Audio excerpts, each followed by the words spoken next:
Sa ilalim ng malamlam na ilaw ng poste, sa gilid ng maalikabok na kalsada, magkatabing nakahiga ang magkapatid na sina Lira at Tomas. Ang kanilang sapin ay isang manipis na karton at ang kanilang kumot ay ang lumang telang halos punit-punit na sa katagalan. Ang malamig na simoy ng hangin ay tila walang habas na yumayakap sa kanilang mga payat na katawan. Hindi na bago sa kanila ang ganitong buhay.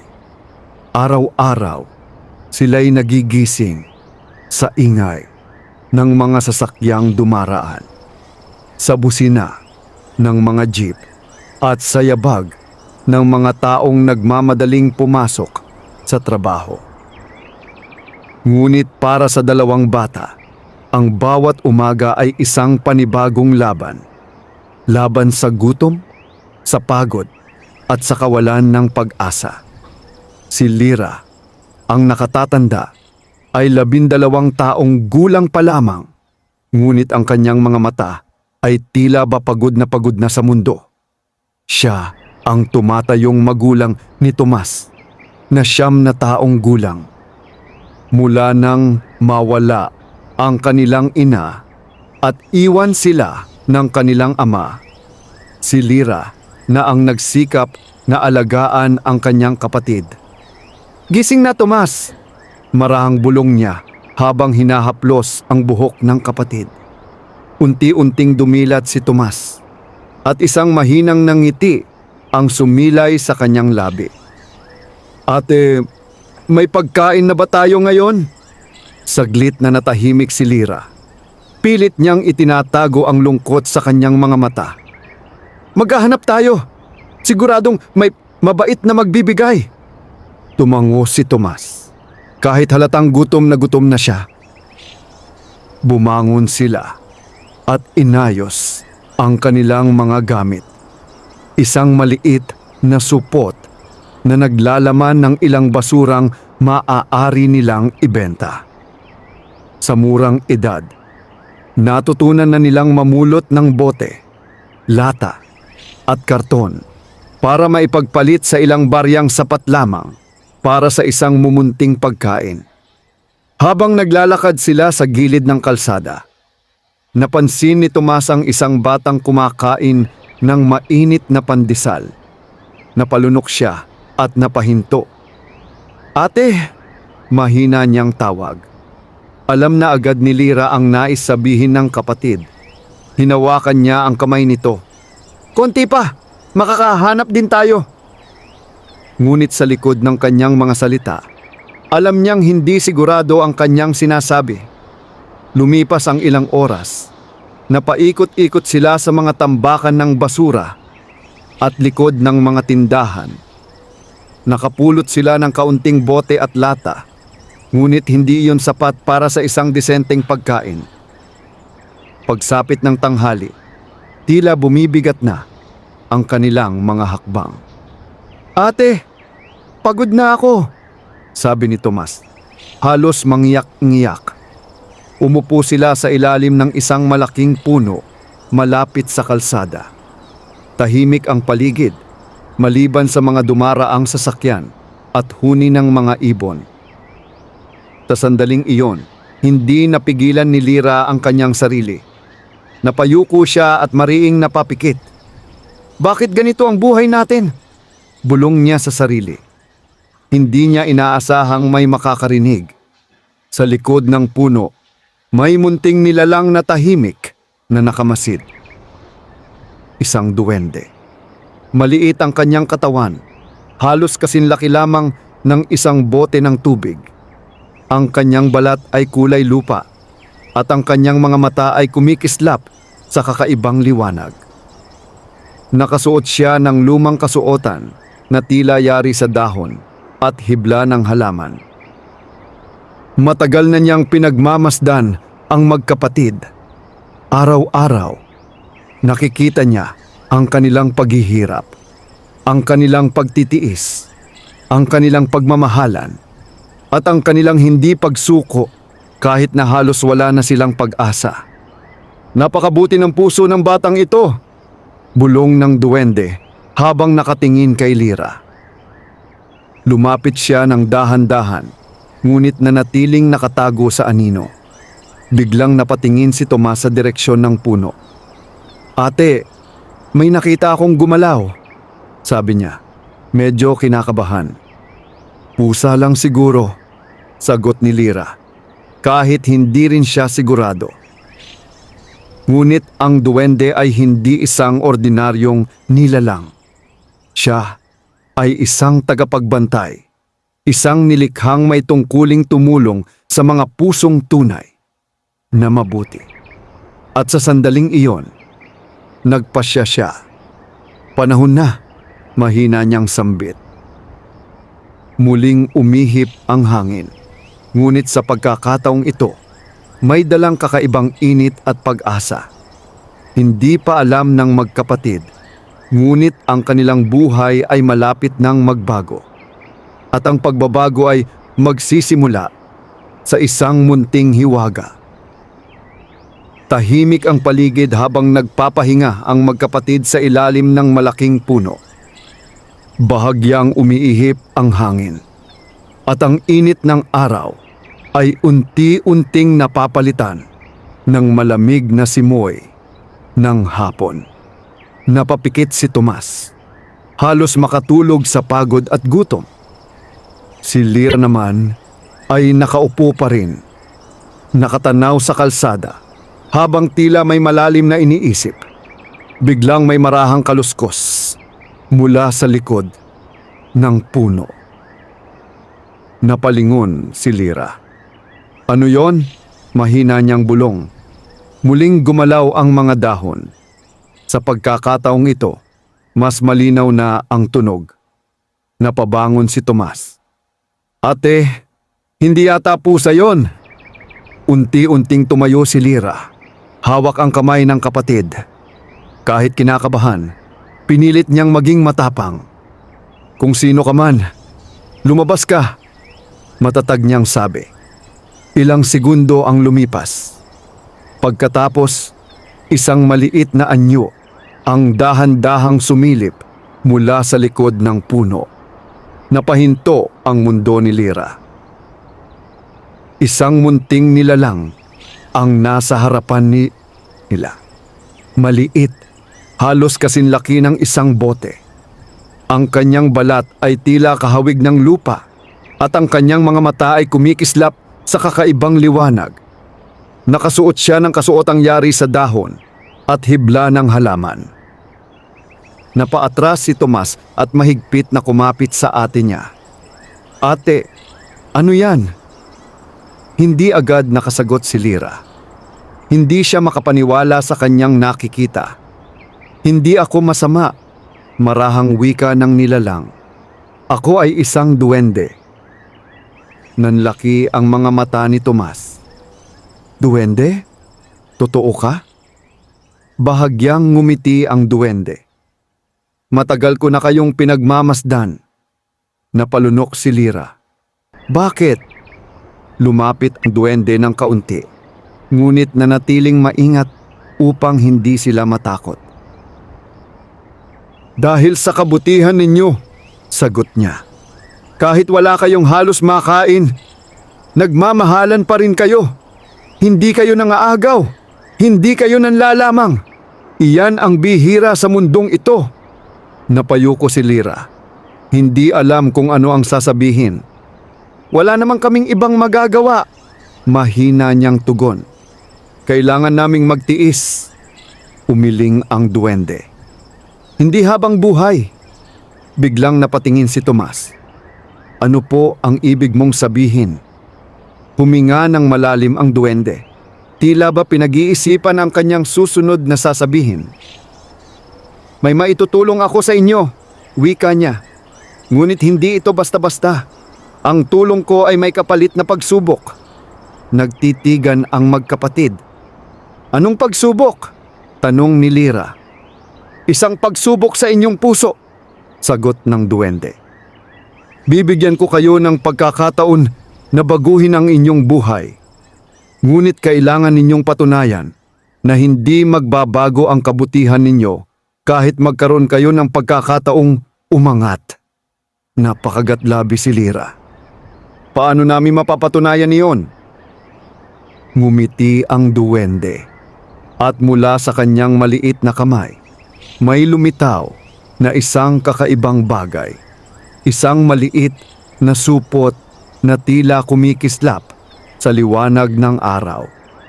Iniabot niya ito kay Lyra.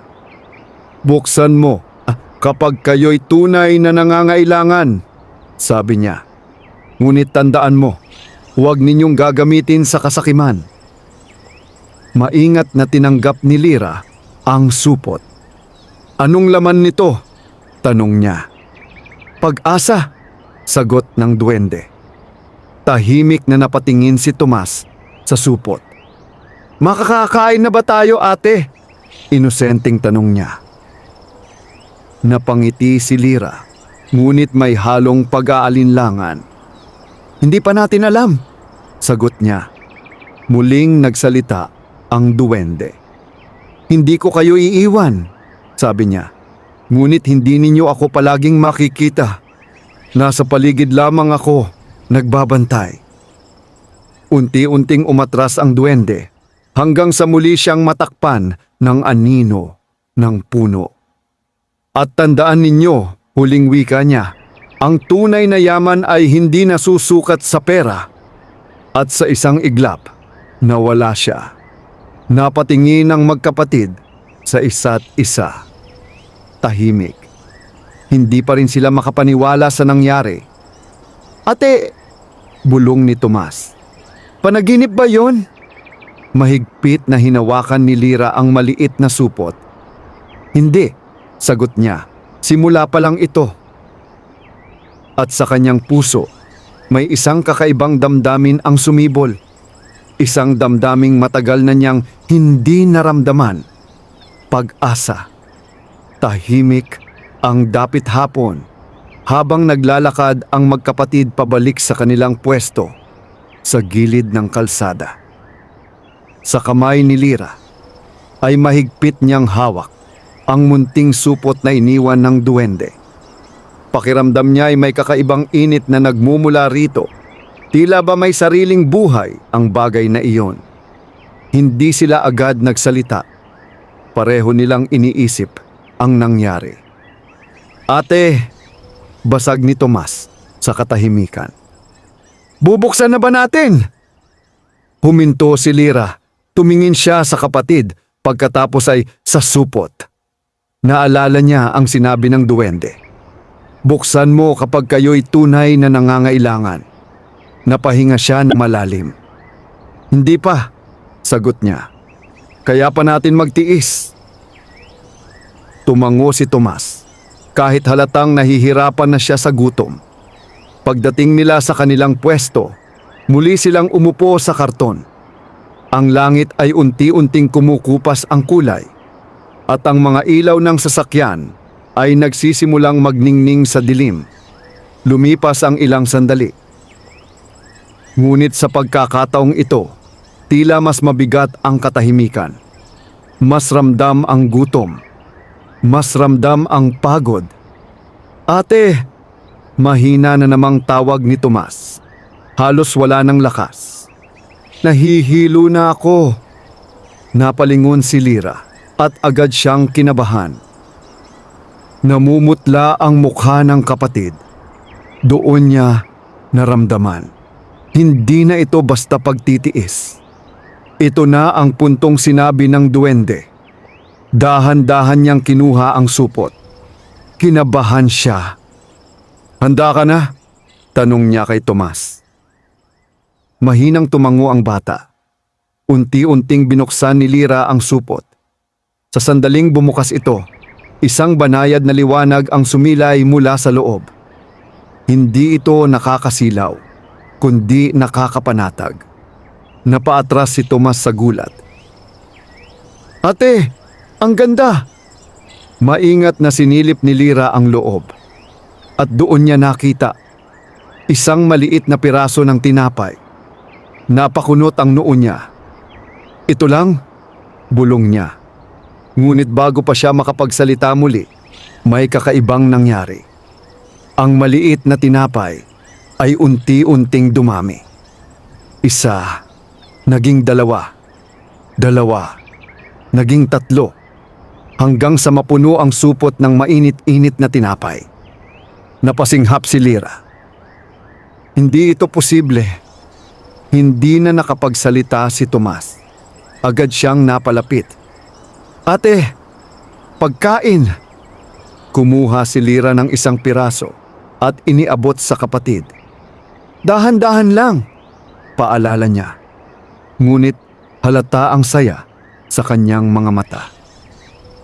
Unang kagat ni Tomas at agad siyang napapikit. Ang sarap, bulong niya. Hindi na napigilan ni Lyra ang kanyang sarili. Kumain na rin siya. Sa unang pagkakataon sa mahabang panahon, naramdaman nilang mabusog.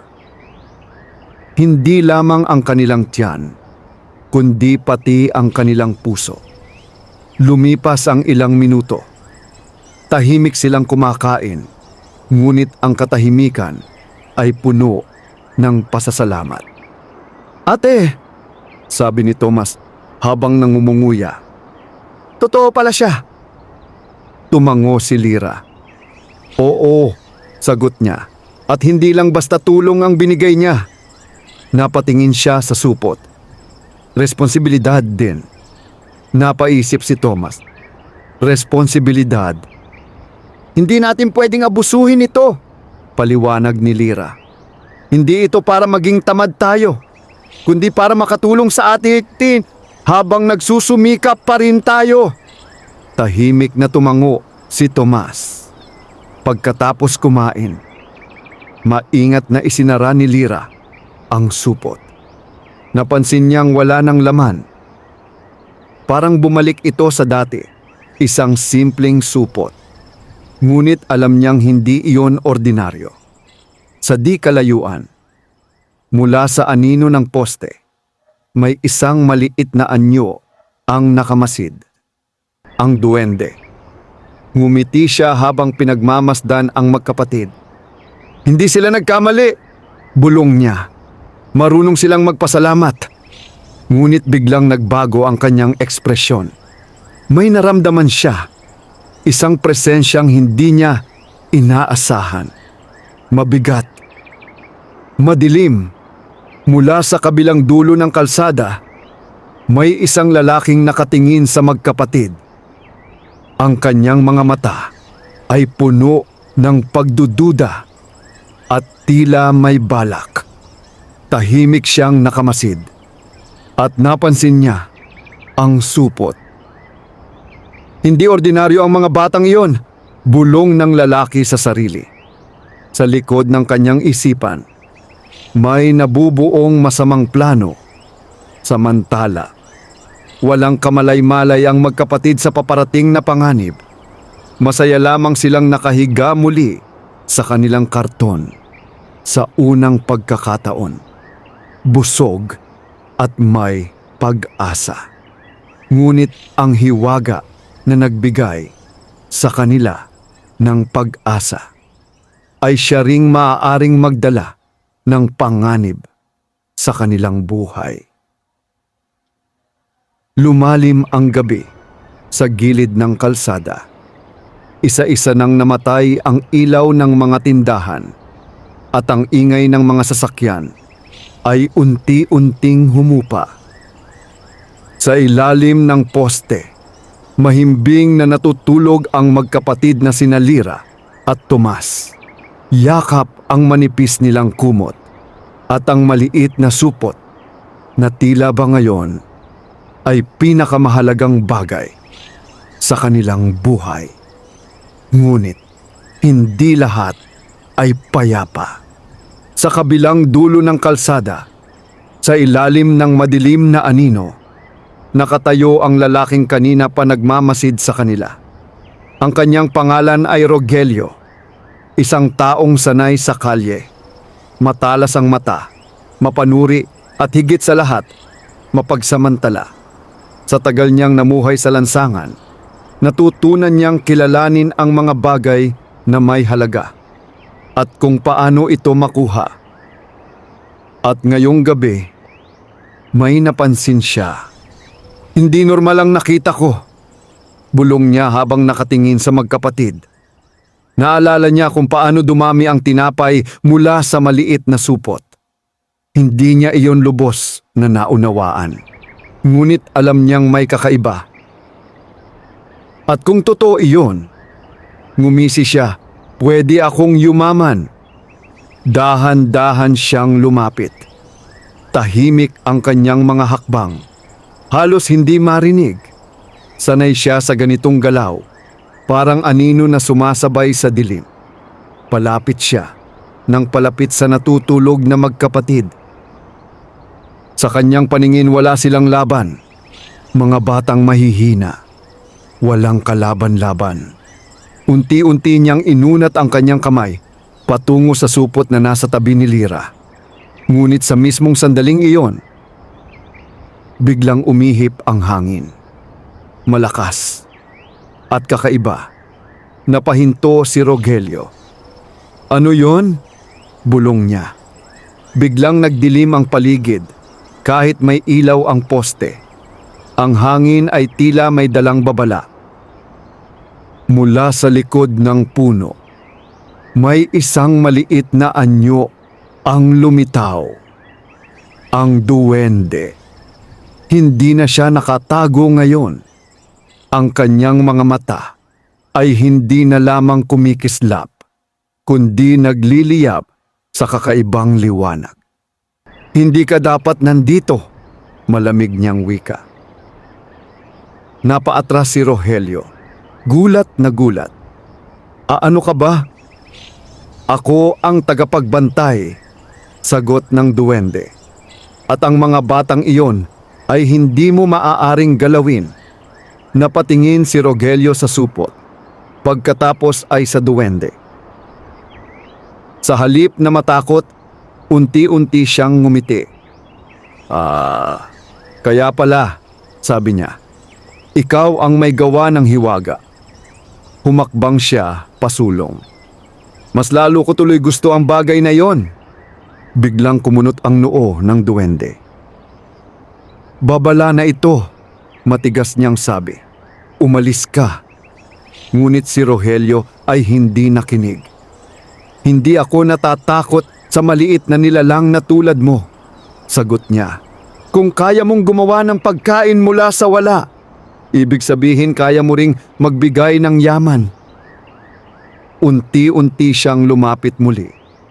Sa pagkakataong ito, mas matapang, mas mapanganib. Ngunit hindi siya handa sa susunod na mangyayari. Biglang lumiwanag ang paligid. Isang malakas na enerhiya ang nagmula sa duwende. Napaatras si Rogelio, napasigaw sa gulat. Ano to? Hindi mo nauunawaan ang kapangyarihang hinahawakan mo, wika ng duwende. Ang hiwagang ito ay para sa mga pusong malinis, hindi para sa mga sakim. Napahawak si Rogelio sa kanyang ulo, tila nahihilo. Hindi ako aalis, pilit niyang sabi. Ngunit unti-unting bumibigat ang kanyang katawan. Para bang may puwersang nagtutulak sa kanya palayo. Hindi siya makagalaw ng maayos. Hanggang sa tuluyan siyang napaurong. Napilitang tumakbo. Habang papalayo, hindi mawala ang galit sa kanyang mukha. Hindi pa tapos ito, bulong niya. Babalikan ko yan. Nawala siya sa dilim. Muling bumalik ang katahimikan. Unti-unting humina ang liwanag na nagmumula sa duwende. Napalingon siya sa magkapatid. Mahimbing pa rin ang tulog nila. Walang kamalay-malay sa nangyari. Dahan-dahang lumapit ang duwende at tiningnan ang supot. Hindi magiging madali ang landas ninyo, bulong niya. May mga taong susubok kumuha ng hindi kanila. Saglit siyang nanahimik. Pagkatapos, muling bumalik sa kanyang maliit na anyo. Payapa, tila ba walang nangyaring kakaiba. Muli siyang nagtago sa anino. At sa gabing iyon, habang payapang natutulog ang magkapatid, may isang taong nagising sa loob ng kadiliman at dala niya ang isang layunin. Ang angkinin ng hiwagang hindi para sa kanya. Nagising ang magkapatid sa unang sinag ng araw. Dumaan ang malamig na hangin habang unti-unting bumibigat ang ingay ng kalsada, mga busina, yabag ng tao, at sigaw ng mga nagtitinda. Para kay Lira at Tomas, isa na namang araw ng pakikipagsapalaran. Ngunit may kakaiba sa umagang iyon. Hindi na lamang gutom ang kanilang iniisip, kundi ang supot na nasa tabi nila. Dahan-dahang hinawakan ni Lira ang supot. Tila ba natatakot na baka mawala ito kung hindi niya iingatan. Ate, gagamitin na ba natin ulit? Tanong ni Tomas. May halong pag-asa sa boses. Sandaling natahimik si Lira. Naalala niya ang sinabi ng duwende. Huwag ninyong gagamitin sa kasakiman.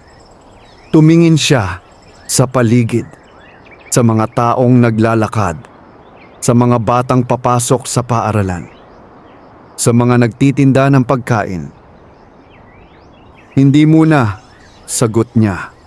Subukan muna nating maghanap. Hindi man lubos na naiintindihan ni Tomas, tumango siya. Naglakad silang muli sa mga tambakan ng basura, naghahanap ng bote at lata. Ngunit sa pagkakataong ito, tila mas magaan ang kanilang pakiramdam. Parang may kasiguraduhan na sa dulo ng kanilang paghihirap, may naghihintay na tulong. Lumipas ang ilang oras. Nakapulot sila ng kaunting laman, ngunit hindi pa rin sapat. Habang naglalakad, napansin nila ang isang matandang babae sa gilid ng daan. Nakaupo ito sa bangketa, may hawak na maliit na lata. Payat, mahina, at tila ba ilang araw nang hindi nakakain. Tubig! Pagkain, mahina nitong sabi sa mga dumadaan. Ngunit halos walang pumapansin. Napahinto si Tomas. Ate! Bulong niya. Parang mas gutom siya sa atin. Napatingin si Lira sa matanda. May kung anong kumirot sa kanyang dibdib. Alam niya ang pakiramdam ng gutom. Alam niya ang pakiramdam ng hindi pinapansin. Mahigpit niyang hinawakan ang supot. Sa sandaling iyon, may dalawang boses sa kanyang isipan. Ang isa, nagsasabing gamitin ang supot para sa sarili nila. Ang isa, nagsasabing tumulong. Ate! Muli siyang tinawag ni Tomas. Tumingin si Lira sa kapatid. Sa mga mata nito, walang pag-aalinlangan. Tanging kabutihan lamang. Dahan-dahan siyang napangiti. Halika, sabi niya. Lumapit sila sa matandang babae. Nanay, magalang na tawag ni Lira. Sandali lang po. Maingat niyang kinuha ang supot. Kinabahan siya. Hindi niya alam kung tama ang gagawin niya. Ngunit pinili niyang sundin ang kanyang puso. Dahan-dahan niyang binuksan ang supot. Muling sumilay ang banayad na liwanag. Napatingin ang matanda, nagulat. Ano yan, iho? Mahina nitong tanong. Ngunit hindi na sumagot si Lira. Sa loob ng ilang sandali, muling napuno ng mainit na tinapay ang supot. Kinuha ni Lira ang ilan at iniabot sa matanda. Para po sa inyo. Napatigil ang matanda. Hindi siya agad nakapagsalita. Unti-unti niyang tinanggap ang tinapay. Nanginginig ang kanyang mga kamay. Salamat, maraming salamat. Bulong niya habang unti-unting tumutulo ang kanyang mga luha. Tahimik lamang na nakatingin si Tomas, nakangiti, at si Lira. Nakaramdam ng kakaibang init sa kanyang puso. Mas masarap pala ang tumulong kaysa sa kumain. Sa di kalayuan, may isang maliit na nilalang ang nakamasid, ang duwende. Ngumiti siya, puno ng pagmamalaki. Pinili nila ang tama, bulong niya. Ngunit sa kabilang banda, may pares ng matang muli na namang nagmamasid. Sa likod ng isang sirang pader, nakasilip si Rogelio. At sa pagkakataong ito, mas malinaw na ang kanyang plano. Hindi lang pala pagkain ang kaya niyan, bulong niya. Mas lalo ko yang kailangan. Ngumisi siya. At unti-unti, nagsimulang mabuo ang kanyang balak. Isang balak na hindi lamang pagnanakaw, kundi panlilinlang. Samantala, walang kamalay-malay ang magkapatid. Masaya silang naglakad palayo, kahit kaunti lamang ang natira sa kanila. Dahil sa araw na iyon, hindi lamang nila napatunayan ang kabutihan ng kanilang puso, kundi nagsimula rin ang isang mas mabigat na pagsubok. Isang pagsubok na susukat sa kanilang tiwala at katatagan. Lumipas ang maghapon na may kakaibang gaan sa pakiramdam ng magkapatid. Kahit hindi sila lubusang nabusog, sapat ang kanilang kinain upang mairaos ang araw. Ngunit higit pa roon, ang ginawa nilang pagtulong sa matandang babae ay nagbigay sa kanila ng ligayang hindi nila madalas maranasan. Pagsapit ng dapit hapon, muli silang bumalik sa kanilang pwesto sa gilid ng kalsada. Ang langit ay kulay kahel at lila. At ang mga ilaw ng poste ay unti-unti nang nagsisindi. Umupo si Tomas sa karton at napangiti. Ate, ang saya pala tumulong, sabi niya. Tumingin si Lira sa kapatid at marahang tumango. Oo, sagot niya. Kahit kaunti lang ang meron tayo, pwede pa rin tayong magbigay. Ngunit sa likod ng kanyang mga salita, may bahagyang pag-aalala. Ramdam niya na may nagbabantay. Isang pakiramdam na hindi niya maipaliwanag. Ate, bakit parang kinakabahan ka? Tanong ni Tomas. Saglit na napatingin si Lira sa paligid. Wala, siguro pagod lang, sagot niya. Pilit na pinapakalma ang sarili. Ngunit sa totoo lang, may kung anong bumabagabag sa kanya. At hindi siya nagkakamali. Sa di kalayuan, may isang lalaking papalapit. Maayos ang kanyang bihis. Malinis na polo, maong, at may bitbit na maliit na bag. Malayo ito sa itsura ng lalaking nakita ng duwende kagabi. Ngunit ang totoo, siya rin iyon. Si Rogelio. Nagbago lamang ng anyo. Ngumiti siya habang papalapit, tila isang mabait na tao. Magandang gabi, mga bata, bati niya. Napatingin ang magkapatid. Magandang gabi po, magalang na sagot ni Lira. Umupo si Rogelio sa gilid, hindi kalayuan sa kanila. Napansin ko kayo kanina, sabi niya. Kayo ba yung tumulong sa matandang babae? Nagkatinginan sina Lira at Tomas. Opo, sagot ni Tomas. May ngiti. Napangiti si Rogelio. Napakabuti ninyo, sabi niya. Hindi lahat ng bata ay ganyan. Hindi agad nagsalita si Lira. May kakaiba sa lalaki. Ngunit hindi niya agad matukoy kung ano. Salamat po. Maingat niyang tugon. Sandaling natahimik ang paligid. Pagkatapos, nagsalita muli si Rogelio. Alam ninyo, sabi niya, may maliit akong tindahan. Naghahanap ako ng tutulong sa akin. Napatingin si Tomas. Nagulat. Totoo po? Tumango si Rogelio. Oo, sagot niya. Hindi kalakihan ng kita, pero may pagkain at matutuluyan kayo. Nanlaki ang mga mata ni Tomas. Ate, may bahay tayo? Bulong niya puno ng pag-asa. Napatingin si Lira sa kapatid. Pagkatapos ay sa lalaki. May tukso sa alok. Isang pagkakataon. Isang bagay na matagal na nilang pinangarap. Ngunit may kung anong hindi tama. Bakit po kami? Tanong ni Lira. Bahagyang ngumiti si Rogelio. Dahil nakita ko ang kabutihan ninyo, sagot niya, at gusto kong tulungan kayo. Tahimik na nag-isip si Lira. Naalala niya ang duwende.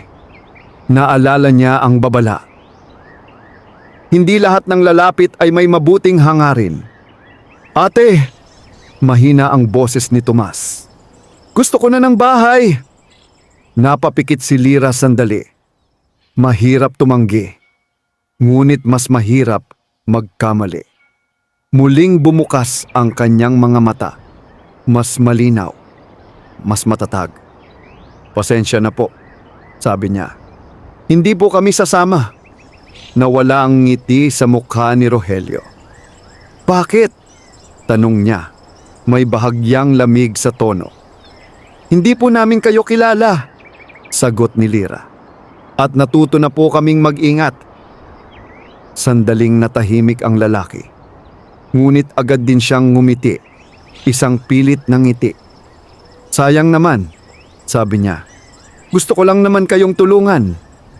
Tumayo siya. Kung magbago ang isip ninyo, nandito lang ako sa paligid. Dagdag niya. At dahan-dahan siyang umalis. Ngunit habang papalayo, nawala ang kanyang mabait na anyo.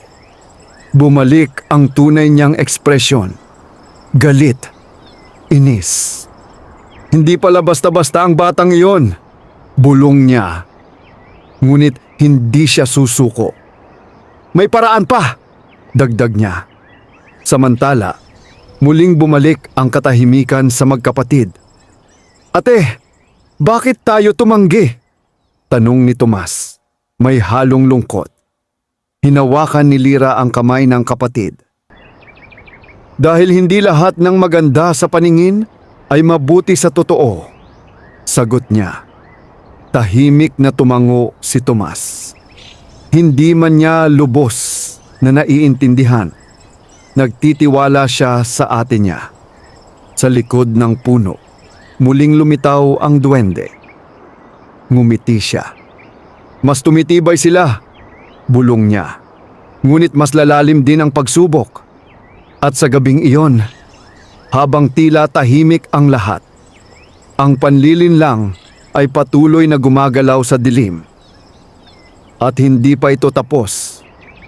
Muling sumikat ang araw. Ngunit kakaiba ang bigat ng umagang iyon para kay Lira. Maaga siyang nagising at ilang sandali siyang nakatitig lamang sa langit habang katabi niyang natutulog si Tomas. Hindi maalis sa kanyang isipan ang lalaking lumapit sa kanila kagabi. May kung anong hindi tama at mas lalo iyong lumilinaw sa kanyang pakiramdam. Ate, mahina ang boses ni Tomas habang unti-unting nagigising. Iniisip mo pa rin yung lalaki, no? Napatingin si Lira sa kapatid. Ramdam mo rin? Tanong niya. Tumango si Tomas. Parang hindi siya mabait, sagot niya. Napangiti si Lira ng bahagya. Kaya pala hindi tayo nagkamali, sabi niya. Bumangon sila at nagsimulang maghanap muli ng pwedeng ibenta. Ngunit sa bawat hakbang, tila mas maingat si Lira. Mas mapagmasid sa paligid, mas alerto sa bawat taong dumadaan. Lumipas ang ilang oras. Habang sila'y naglalakad sa isang makipot na eskinita, may narinig silang iyak. Mahina. Halos hindi marinig.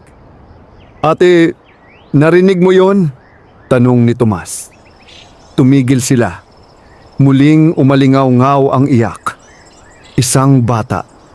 Dahan-dahan silang lumapit sa pinanggagalingan ng tunog. Sa likod ng isang lumang kahon, may isang batang babae.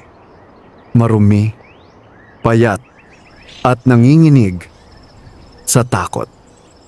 "Kuya! Ate!" umiiyak niyang sabi. "Tulungan niyo po ako." Agad lumapit si Tomas. "Anong nangyari sa'yo?" tanong niya. "May humahabol po sa akin," sagot ng bata, nanginginig. Napatingin si Lira sa paligid. Tahimik ang eskinita. Ngunit hindi siya mapalagay. "Anong pangalan mo?" tanong niya. "Mina po." Lumapit si Lira at marahang hinawakan ang balikat ng bata. "Huwag kang matakot," sabi niya. "Sasama ka muna sa amin." Tumango si Mina, ngunit halatang takot pa rin. Habang naglalakad sila palabas ng eskinita, mahigpit na nakakapit si Mina kay Tomas. "Ate, gutom po ako," mahina niyang sabi. Napahinto si Lira. Muling sumagi sa isip niya ang supot. Isang pagkakataon, isang pangangailangan. Ngunit kasabay nito, may kakaibang pakiramdam.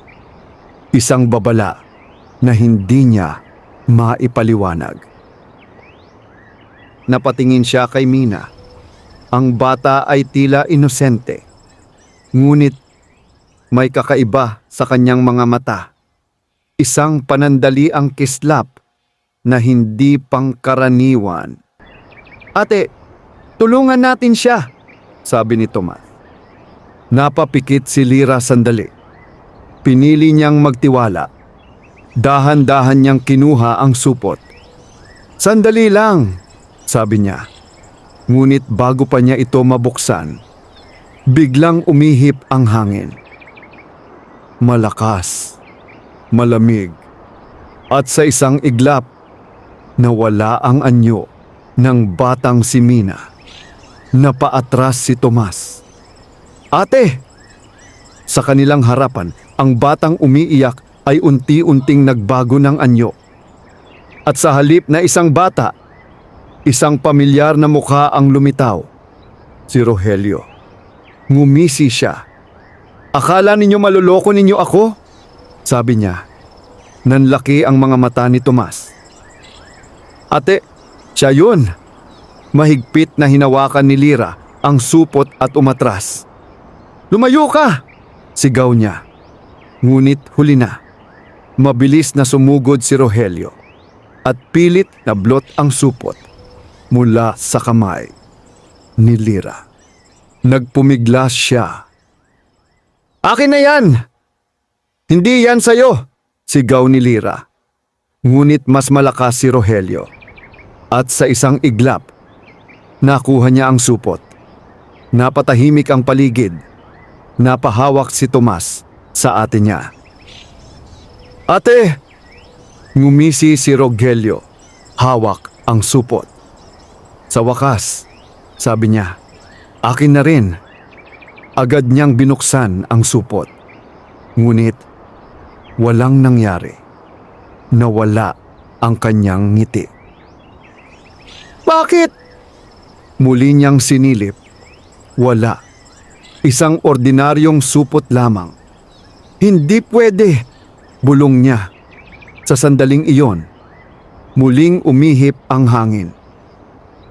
At mula sa liwanag, lumitaw ang duwende. "Hindi ito susunod sa iyo," matigas niyang sabi. Napatingin si Rogelio galit na galit. "Anong ginawa mo?" sigaw niya. "Wala akong ginawa," Sagot ng duwende. Hindi ka lamang karapat-dapat. Unti-unting nagbago ang ekspresyon ni Rogelio. Mula galit, naging desperado. Hindi ako aalis nang walang makukuha! Sigaw niya. Ngunit bago pa siya makagalaw, biglang lumiwanag ang supot sa kanyang kamay. Napasigaw siya at agad itong binitiwan. Nahulog ang supot sa lupa. Agad itong pinulot ni Lyra. At sa sandaling iyon, muling bumalik ang katahimikan. Huminga ng malalim si Rogelio, nanginginig. Tumingin siya sa magkapatid. At sa unang pagkakataon, may bahid ng takot sa kanyang mga mata. Hindi pa tapos to, bulong niya. At mabilis siyang tumakbo palayo. Tahimik ang paligid. Napayakap si Tomas kay Lyra.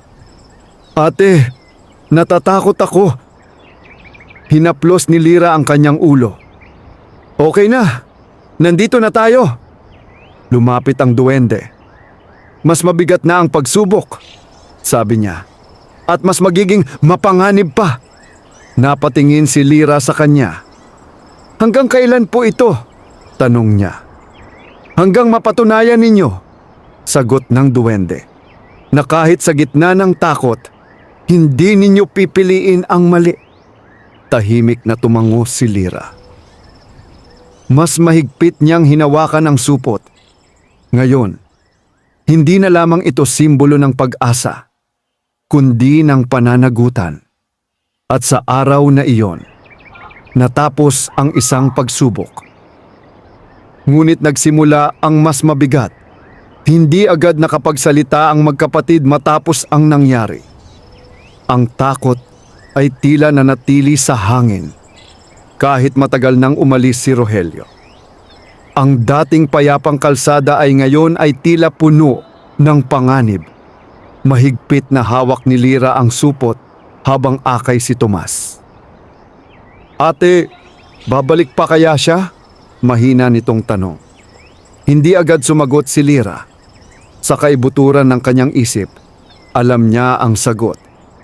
Oo, marahan niyang tugon. Pero handa na tayo.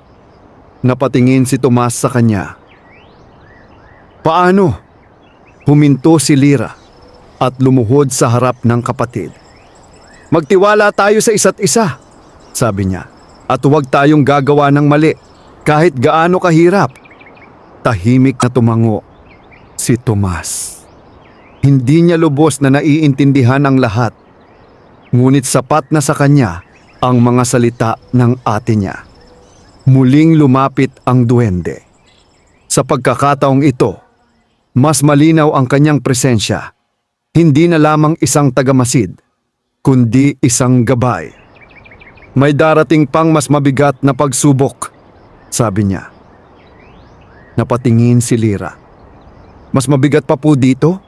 Tanong niya. Tumango ang duwende. Hindi lahat ng pagsubok ay dumarating bilang kaaway. Paliwanag niya. Minsan, dumarating ito bilang pagkakataon. Napakunot ang noo ni Lyra. Anong ibig ninyong sabihin? Ngunit bago pa siya masagot, may isang tinig ang sumingit. Mga bata. Napalingon sila. Isang lalaki ang papalapit. May kasamang 2 tao. May suot silang malilinis na damit at mukhang may kakayahan sa buhay. Matagal na namin kayong hinahanap, sabi ng lalaki. Nagkatinginan sina Lyra at Tomas. Po, nagtatakang tanong ni Tomas. Lumapit ang lalaki, may hawak na papel. May nakakita sa inyo kahapon, sabi niya, at gusto kayong tulungan ng aming organisasyon. Napatingin si Lyra sa papel. May nakasulat, isang shelter para sa mga batang lansangan. May matutuluyan kayo, dagdag ng lalaki. May pagkain, pag-aaral, at bagong simula. Tahimik ang magkapatid. Parang tumigil ang oras. Ito na ba ang hinihintay nila? Isang tunay na pagkakataon? Ate! Bulong ni Tomas. Ito na yon! Napatingin si Lyra sa duwende. Tahimik lamang itong nakatingin sa kanya. Walang sinasabi. Walang utos. Walang babala. Desisyon ninyo ito. Marahang wika ng duwende. Muling tumingin si Lyra sa lalaki. Sigurado po ba kayo? Tanong niya. Ngumiti ang lalaki. Oo, sagot niya. Hindi namin kayo pababayaan. Tahimik na nag-isip si Lyra. Ito ay kakaiba sa naunang alok. Mas malinaw. Mas maayos. Ngunit may isang tanong sa kanyang puso. Kung aalis sila, ano ang mangyayari sa supot? Sa duwende? Sa hiwagang tumulong sa kanila? Ate, muli siyang tinawag ni Tomas. Sa pagkakataong ito, puno ng pag-asa ang kanyang mga mata. Napapikit si Lyra sandali. Huminga ng malalim. At muling binuksan ang kanyang mga mata. Mas matatag. Mas handa. Kung sasama po kami, sabi niya, tatanggapin niyo po ba kami kahit wala kaming maibibigay? Nagulat ang lalaki, ngunit agad ding ngumiti. Hindi namin kailangan ng kapalit, sagot niya. Ang gusto lang namin ay matulungan kayo. Tahimik na napangiti si Lyra. Ngunit hindi pa siya sumasagot. Sa kanyang kamay, naroon ang supot. Isang bagay na nagligtas sa kanila. Ngunit hindi maaaring manatili habang buhay. Napatingin siya sa duwende. At sa unang pagkakataon, nakita niya itong ngumiti ng buong buo. Ang tunay na yaman, sabi ng duwende, ay hindi hinahawakan, kundi isinasabuhay. Unti-unting naunawaan ni Lyra ang ibig sabihin. Hindi ang supot ang magbabago ng buhay nila, kundi ang kanilang mga desisyon. At sa sandaling iyon, handa na siyang pumili. Tahimik ang paligid habang naghihintay ang lalaki sa sagot ni Lyra. Nakatayo sa kanyang tabi ang dalawang kasama, mahinahong nakamasid. Sa kabilang panig, hawak ni Lyra ang kamay ni Tomas. Mahigpit, parang ayaw na niyang pakawalan. Ito na ang sandali. Isang pagpili na maaaring magbago ng kanilang buhay. Ate, mahina ang boses ni Tomas. Gusto ko na ng bahay. Gusto ko na ng kama. At gusto ko nang pumasok sa school. Napapikit si Lyra. Bawat salita ng kapatid ay parang tumatama sa kanyang puso. Matagal na niyang gustong ibigay iyon kay Tomas. Isang normal na buhay. Isang buhay na hindi kailangang matulog sa karton. Unti-unti niyang ibinaba ang tingin sa supot. Ang supot na naging sandalan nila. Ang supot na nagbigay sa kanila ng pagkain. Ang supot na naging simbolo ng pag-asa. Ngunit sa likod ng lahat, ito rin ang nagdala ng panganib. Ngunit hindi iyon ang tunay na dahilan ng kanyang pagdadalawang isip. Ang tanong sa kanyang puso ay mas malalim. Kaya ba nilang mabuhay nang wala ito? Tahimik siyang lumingon sa duwende. Nakatayo lamang ito, payapa. Hindi nagbibigay ng sagot. Hindi kumikibo. Hindi ka namin pipilitin, marahang sabi ng lalaki. Pero sana bigyan ninyo ang sarili ninyo ng pagkakataon. Napatingin si Lyra sa kanya. Pagkatapos ay sa kapatid. Pagkatapos sa supot. At sa wakas, nagsalita siya. Sasama po kami. Nanlaki ang mga mata ni Tomas. Ate, totoo? Ngumiti si Lyra at marahang tumango. Oo, sagot niya. Napayakap si Tomas sa kanya, puno ng saya. Samantala, napangiti ang lalaki. Magandang desisyon, sabi niya. Ngunit hindi pa tapos ang sandali. Dahan-dahang lumapit si Lyra sa duwende. Tahimik. Walang ibang nakakapansin sa kanya kundi si Tomas. Salamat po, bulong ni Lyra, sa lahat. Ngumiti ang duwende. Hindi ako ang nagligtas sa inyo, sagot niya. Kayo mismo! Inangat ni Lyra ang supot. Sandaling tinitigan.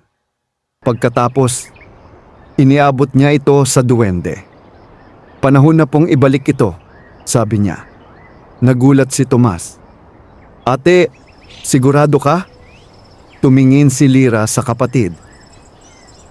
Oo, sagot niya. Hindi na natin kailangan ito kung matututo na tayong tumayo sa sarili nating paa. Tahimik na tumango si Tomas. Bagamat may bahid ng lungkot, mas nangingibabaw ang kanyang tiwala. Tinanggap ng duwende ang supot. At sa sandaling iyon, unti-unti itong naglaho sa kanyang kamay, kasabay ng banayad na liwanag. Dadating ang panahon na hindi ninyo nakakailanganin ang hiwaga, sabi ng duwende, dahil kayo mismo ang magiging himala sa buhay ninyo. Unti-unti ring naglaho ang kanyang anyo, parang hangin na sumama sa paligid, at sa unang pagkakataon, nawala siya. Tahimik na tumayo si Lyra. May kakaibang pakiramdam sa kanyang dibdib. Hindi lungkot, hindi takot, kundi tapang. Handa na tayo, sabi niya. Hinawakan niya ang kamay ni Tomas. At sabay silang lumapit sa mga taong handang tumulong sa kanila, habang sila'y naglalakad palayo sa kalsada.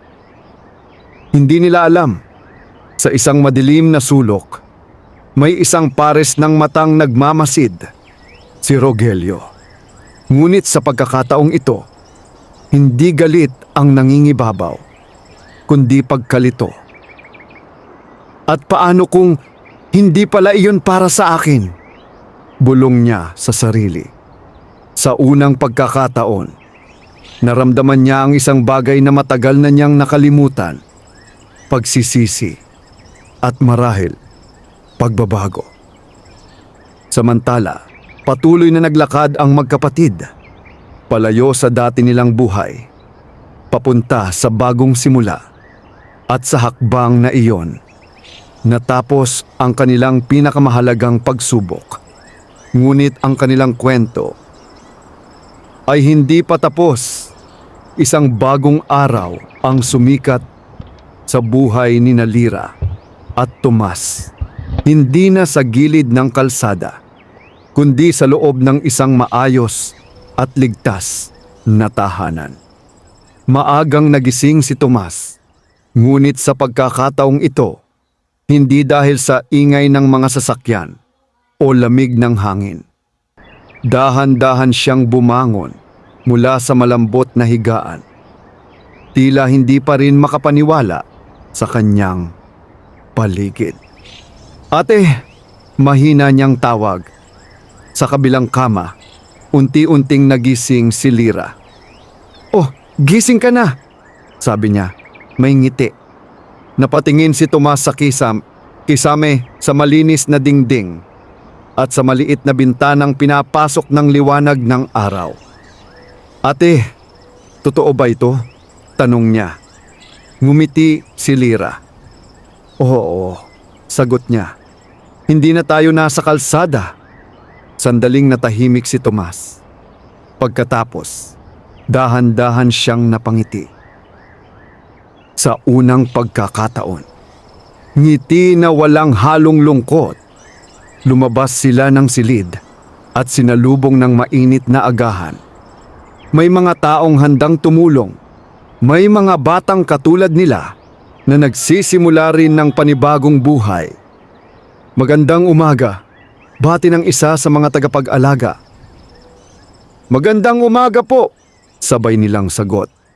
Habang kumakain, hindi mapigilan ni Tomas ang kanyang kasiyahan.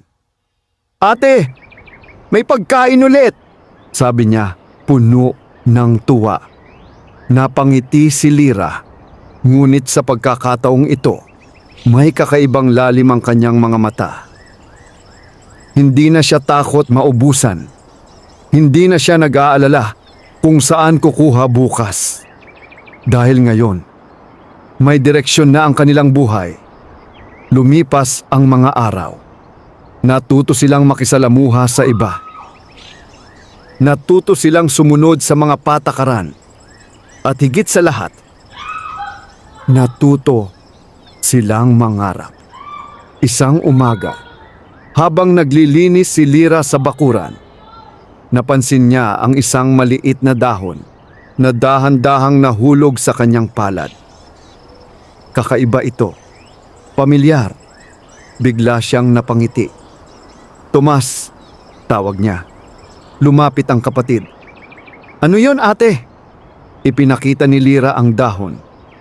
"Tingnan mo," sabi niya. Napatingin si Tomas at agad siyang napangiti. Parang galing sa kanya. Tahimik silang nagkatinginan. Hindi nila nakita ang duwende. Ngunit naramdaman nila. Nandoon pa rin siya. Hindi bilang tagapagligtas, kundi bilang paalala na minsan, sa pinakamadilim na bahagi ng buhay, may liwanag na darating at kapag dumating iyon, nasa sa atin na kung paano natin gagamitin. Lumipas pa ang panahon. Pumasok sa paaralan si Tomas. Unti-unting natutong magsulat at magbasa. Si Lyra naman ay tumulong sa mga gawain at kalaunan ay nagsimulang mag-aral din. Ang dating magkapatid na natutulog sa karton, ngayon ay may pangarap na. At sa bawat araw na lumilipas, pinipili nilang maging mabuti. Hindi dahil may hiwagang nagbabantay, kundi dahil iyon ang tama.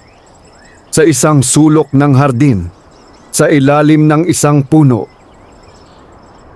may isang maliit na nilalang ang tahimik na nakamasid. Ang duwende. Ngumiti siya. "Natuto na sila," bulong niya. Unti-unti siyang naglaho kasabay ng hangin.